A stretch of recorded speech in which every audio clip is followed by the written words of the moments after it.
सावधान करूंगा ऐसे लोगों को। कुछ टोने टोटके तंत्र मंत्र इस प्रकार की चीजों का सहारा लेते हैं, क्योंकि कहते हैं अंत बुरे का बुरा, जो जिसके लिए बुरा करता है वह लौट के उसी के पास आता है। तो सबसे पहले तो क्या सावधानियां आपको इन दिनों में बरतनी चाहिए, आप सुन लें।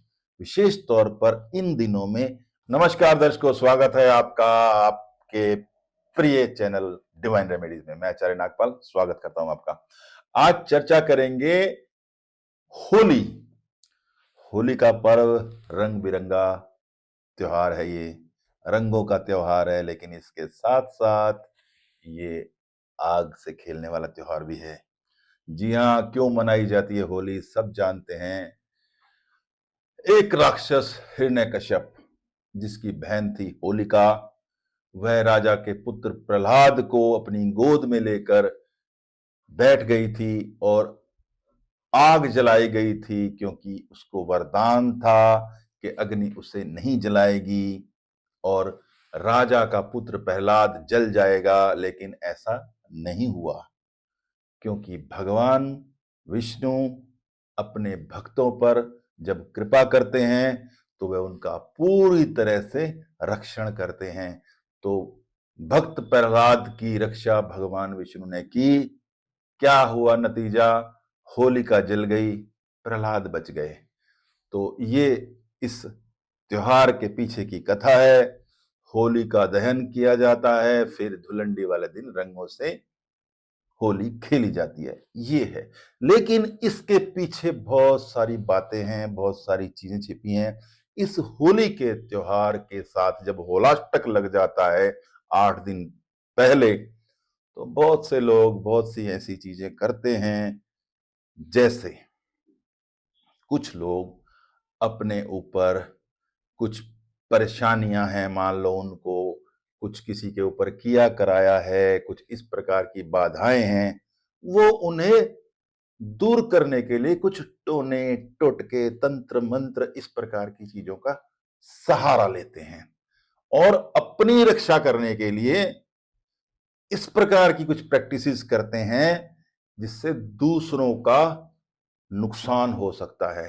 तो मैं निवेदन करूंगा ऐसे लोगों से, कृपया अपने ऊपर आई हुई मुसीबत को हटाने के लिए किसी दूसरे को मुसीबत में ना डालें, ऐसे प्रयोग ना करें जिससे दूसरे लोगों को मुसीबत हो।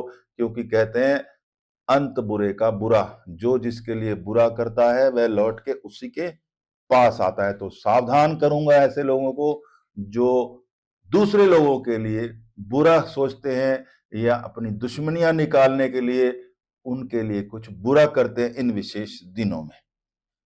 तो सबसे पहले तो क्या सावधानियां आपको इन दिनों में बरतनी चाहिए, आप सुन लें। विशेष तौर पर इन दिनों में अपने आप जब नाखून काटते हैं या अपने बालों में कंघी करती हैं, विशेष तौर पर महिलाएं, और जो बाल फंस जाते हैं उन्हें बाहर ना फेंकें, संभाल के रखें। जब होली का दहन हो जाए उसके बाद बेशक आप उनका कहीं पे भी निस्तारण करें, जैसे आप करते हैं। इन विशेष दिनों में 17 मार्च से लेकर और 25 मार्च तक किसी भी अनजान व्यक्ति द्वारा दिया गया कुछ प्रसाद के रूप में या कहीं भी बाहर, मंदिर के भी बाहर कहीं या किसी ऐसे स्थान पर आप ग्रहण ना करें। हाँ, किसी मंदिर के अंदर हैं, आप प्रांगण में हैं, पुजारी जी आपको प्रसाद दे रहे हैं, बेशक वो ग्रहण करें। अंदर मंदिर के कोई प्रसाद भोग लगवा के आपको दे रहा है, बेशक ग्रहण करें, लेकिन बाहर बिल्कुल भी नहीं। प्रसाद के नाम पे कोई भी चीज किसी से भी, खास तौर पर मीठी, ग्रहण ना करें। अपने अंतः वस्त्र जो होते हैं उनको इन दिनों विशेष तौर पर संभाल के अपने घरों के अंदर ही सुखाएं, बाहर ना सुखाएं, क्योंकि ये भी कुछ इस प्रकार के कारण बनते हैं जिनसे कुछ लोग अपने कुछ मनोरथ सिद्ध करते हैं।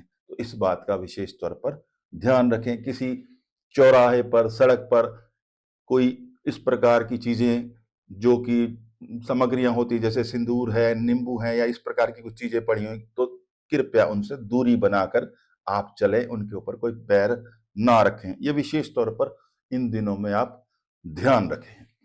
अब क्या विशेष ऐसे कार्य किए जा सकते हैं जिससे आपकी परेशानियां दूर हो बिना किसी व्यक्ति को परेशान किए हुए। मान लो आपके बहुत समय से मंगल कार्य रुके हुए हैं, घर में कोई मंगल कार्य नहीं हो रहे, किसी की शादी की बात है वो नहीं पूरी हो रही, किसी का कुछ और कार्य है, किसी को नौकरी में दिक्कत आ रही है, तो विशेष तौर पर वो क्या उपाय करे? तो एक उपाय नोट कीजिए, होली के दिन आपको किस प्रकार से ये उपाय करना है। एक नारियल आप ले लीजिए, जल वाला नारियल होता है, जटा वाला नारियल ले लीजिए, मौली जो धागा होता है वो ले लीजिए, अपने शरीर की लंबाई से 7 गुना, 7 बार अपने शरीर की लंबाई के बराबर मौली ले लीजिए और वह मौली नारियल के ऊपर आप लपेट लीजिए और जहां होलिका दहन हो रहा हो वहां पर उस नारियल को आप होलिका के अंदर डाल दीजिए। ये एक उपाय आप कर सकते हैं, इससे आपके बहुत सारे कष्ट और बहुत सारे बाधित पड़े हुए कार्य सिद्ध होंगे।